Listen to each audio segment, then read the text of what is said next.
Whether or not you're doing time, just remember,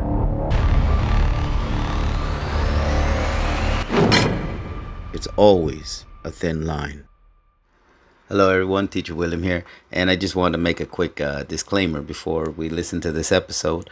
I tend to mention my dad a lot, and my dad is very central part of my life and a very important person in my life.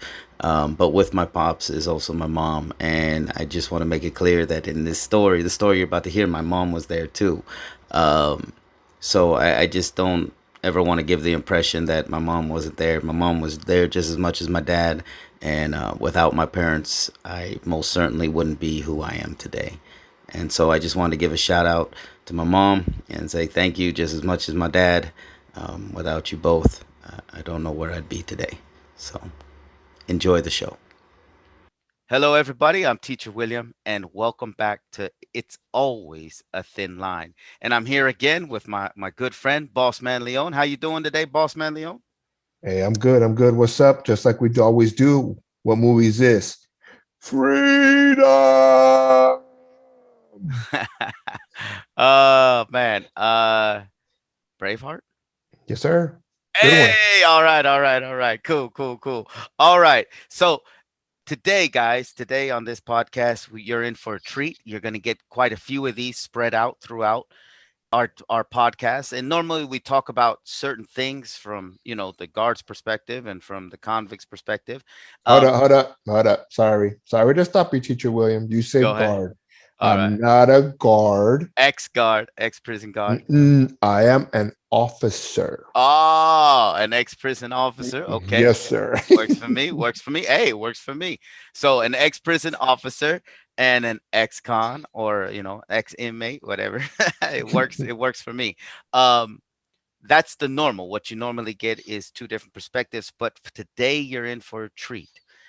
Because today and on many future podcasts, we're just gonna tell you a story. That's it. Boss Man's gonna go first. He's gonna tell you his story, and I'm gonna tell you my story. And these are just stories of things that happened throughout the years of being in there. Boss Man from him as a prison officer, and myself as a convict. And some of these stories are gonna be funny. Some of these stories are gonna be sad. Some of them are gonna be like horrifying. Like what the heck that really happened for real.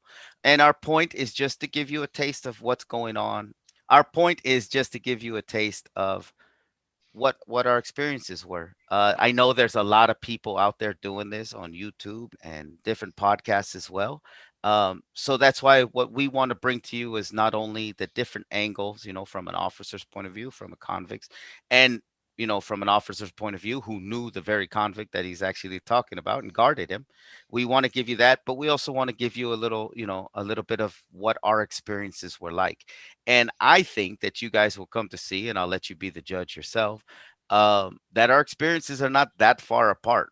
You know, they're just in different contexts, but they're not that far apart. So, without further ado, let's go ahead and start with Boss Man. Are you ready? Yes, sir. Let's do this. All right, go ahead. So I was going to tell a story that I was talking to Teacher Williams about an incident in the pod, but you know what? I want to see his reaction to see if he remembers this other story that was dear to me in my heart. And so you guys know the type of relationship we had, the type of respect we have. And I was a federal bailiff for many years also, dealt with a lot of incidents. But the one day that sticks the most of my entire career is the day Teacher Williams went to court. All right. So I don't know how I got stuck in court that day. I was guarding the back. So there's two officers in the court, one in the front with the judge, standing, sitting.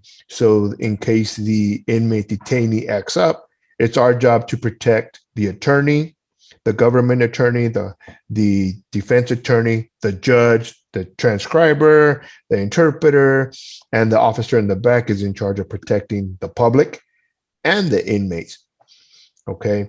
So I was in the back that day, and it was Teacher Williams' final court date. I didn't expect it to go the way it went. Um, That's funny because I did. I knew they were gonna can me. I knew they were gonna deport me. I mean, by this time we had been through how many hearings? Um, None of the hearings, none of them ever went in my way. There was some hearings where I got like a glimmer of hope, only to have it dashed, against the rocks. So to be honest with you, I didn't know it was gonna go down the way it was gonna go down, and the story you're about to tell. Um, but I guess deep in my heart, I kind of knew, yeah, this is gonna go BIA, Ninth Circuit, Supreme Court. I know I'm in a little bit deep. So, anyways, go ahead, go ahead. So I was in court in the back that day, and when the negative decision came down, the teacher will, his father was in the back, and I had met his father several occasions. And I won't describe what he does for a living. I'll let him talk about this later. Um, but we could relate. We had a mutual respect for one another.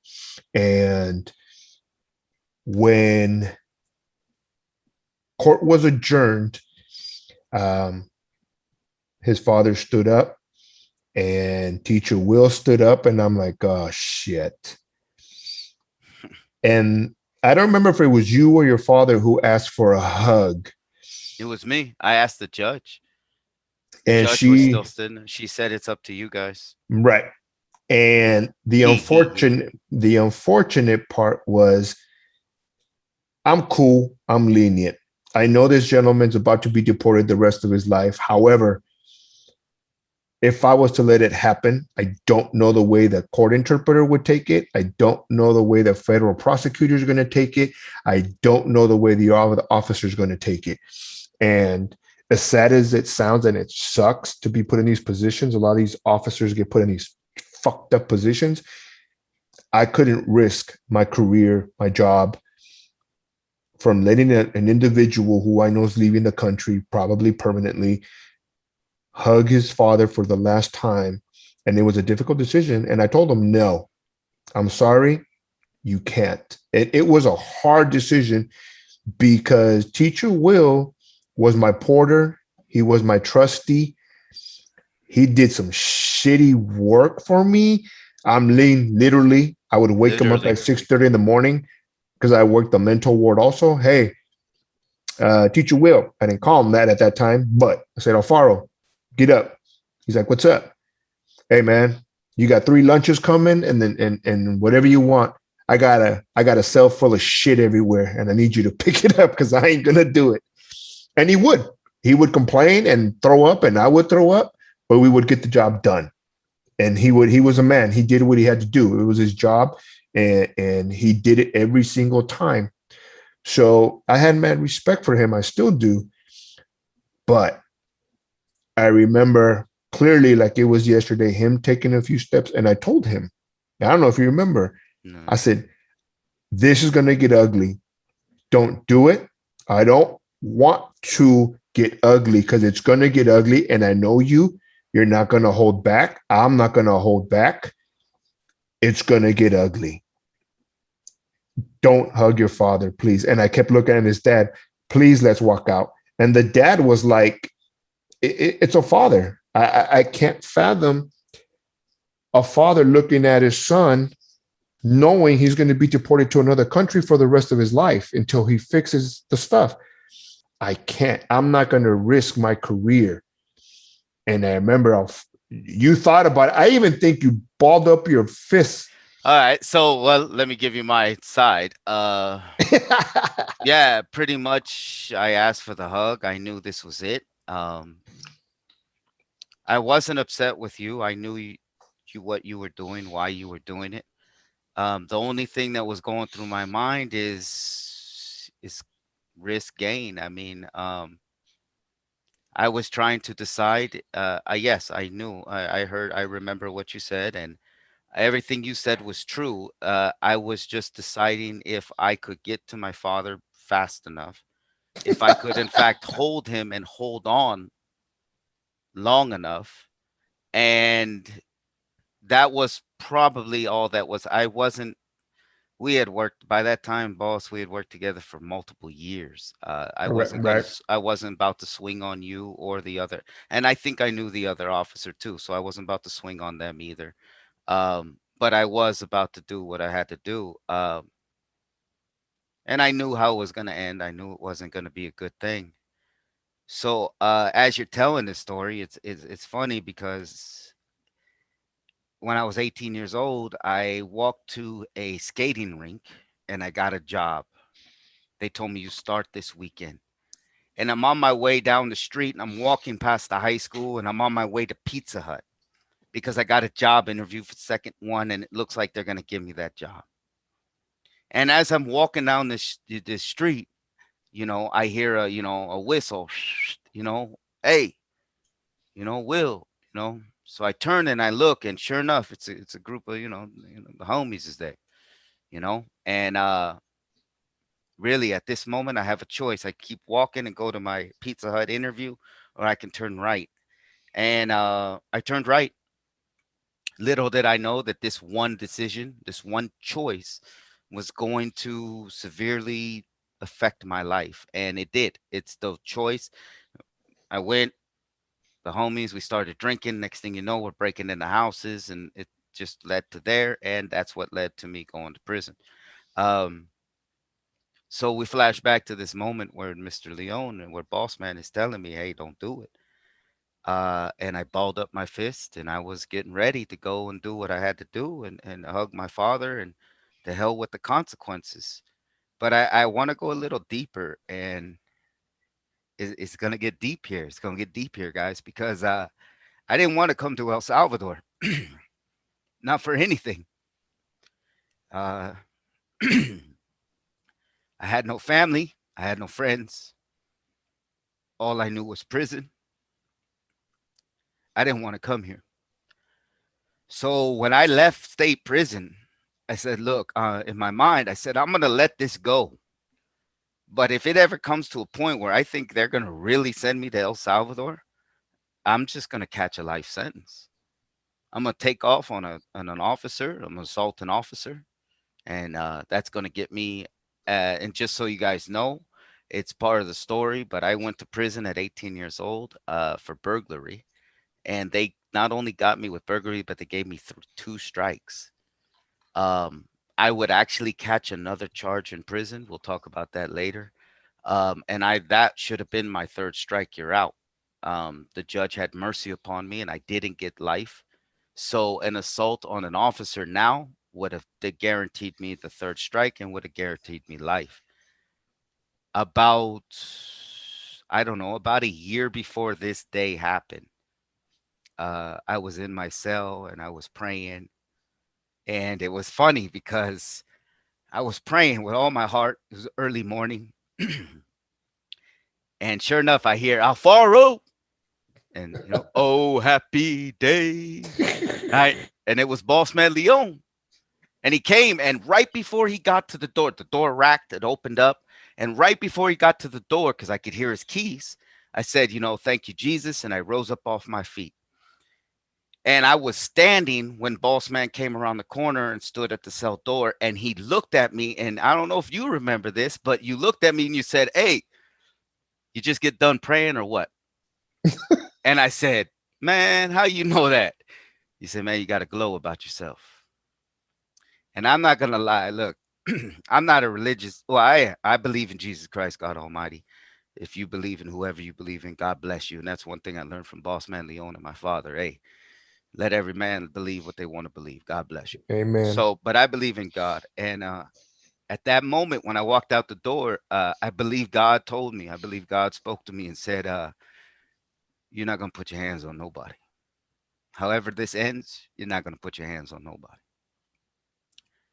So we fast forward to the courtroom, and my plan for avoiding deportation is out the window, and I'm Thank faced God. and I'm faced with a choice again. Once in my life, I'm faced with a choice, and I chose at that moment not to cause you any problems.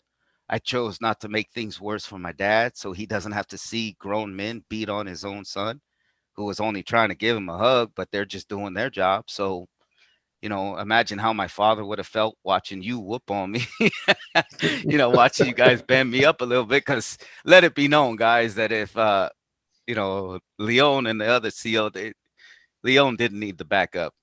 I'm a little guy. I'm only 5 feet, So I just made a choice. To be honest, at that moment, I made the choice. And let me tell the end of the story, because choices come with consequences, both good or bad. When I was 18, I made a bad choice and ended up doing 12 years in a bunch of different prisons. Um, that day in that courtroom, I made a choice to follow the rules. And you know what happened next, right?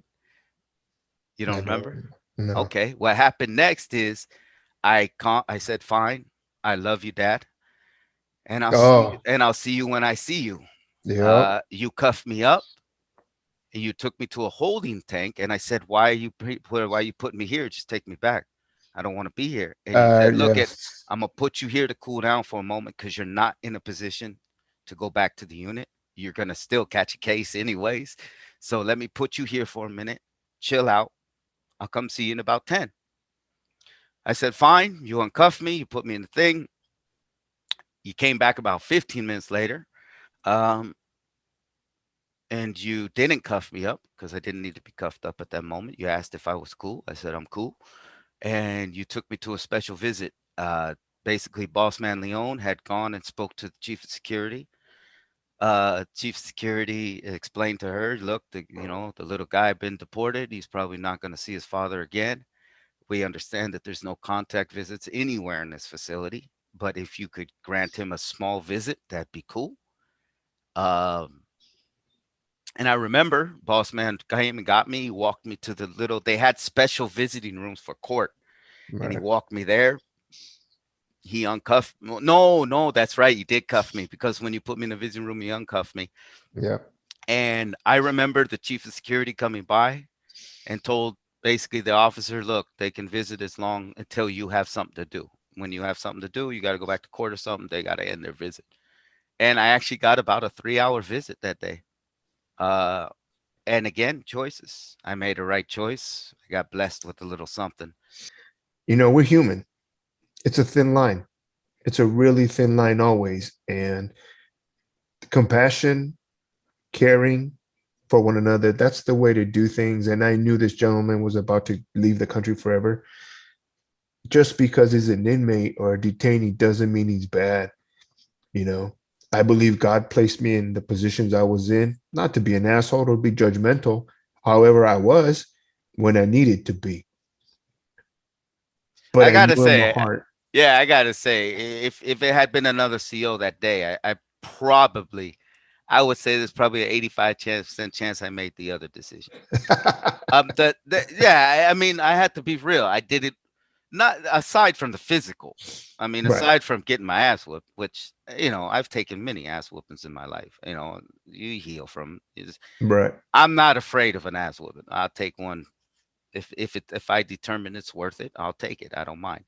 Um, it was more the respect. It was more, uh, I understood I was being deported, but I understood I wasn't being deported tomorrow. So I was gonna have to live in this prison until my appeal process worked out.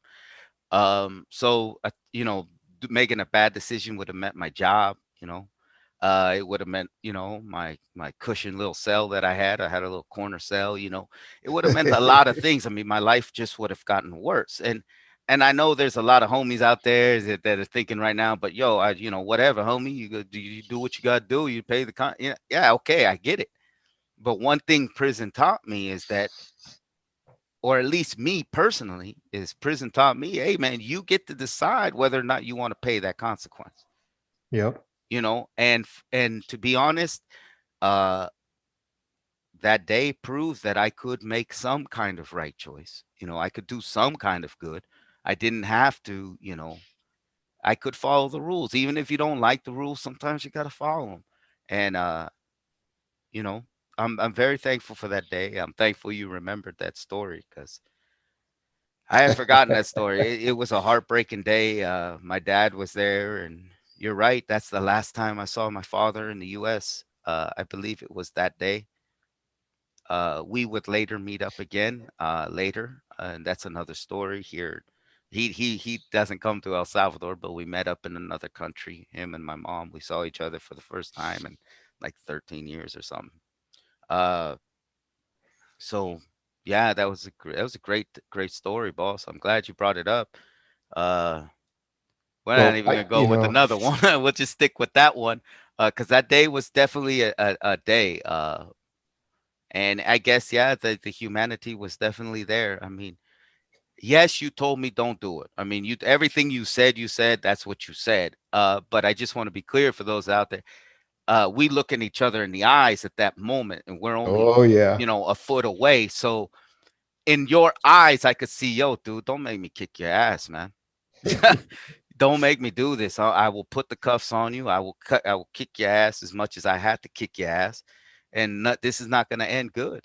So please understand why I'm telling you you can't hug your father, and please don't. That's what I saw in your eyes, and not what he said to me. Man ain't gonna Hey, tell me please in front of everybody else, but you get what I'm saying. Definite moment of truth, definitely moment of God stepping in and saying, hey, let's see what kind of decision you make. Let's see if your and choices are. I wanted to bring that one up because I want our listeners to understand the mutual respect, the bond that can happen in one of the most evil places because it's just evil. It's pure evil. I listen to podcasts from ex-cons, from ex-inmates, from ex-officers, and they always say it's evil. And it is. You get prison is for evil people. I'm sorry, it's that way. Yes, it's sometimes people make bad decisions and they make mistakes. Yes, but criminals become super criminals if that's the decision they make. So I wanted our listeners to understand that we're human, we make mistakes, but listen to this and learn that you're going to make a decision that can land you there. Um, and not to give a plug to people, but you know what? I follow Wes Watson. He says the same fucking thing, but he says it worse. And he tells it straight up like it is, doing 10 years in the pen, That guy's good. Big Herc, Fresh Out Industries. That's Yes. another one. Jay Williams, that's another one. I listen to all these guys because I think their message is pretty much essentially the same as we have. The difference is right now we're telling you both sides, and I hope you could hear the emotions that we're conveying because this is deep, and I hope you guys like it. I have tons of stories that I want to tell. Unfortunately, we don't have a lot of so much time because Yeah. these take a lot of time to do. However, hey, stay tuned. Definite. Yeah, I agree with Boss Man. We got a lot of stories we'd love to share, and we come from the heart. We share with our emotions. They're real. That day was a really deep day. Thank you for bringing it up, and we really look forward to sharing more with you guys. So until next time, guys, always show some love. Always show respect, and always remember that it's always a thin line. Peace.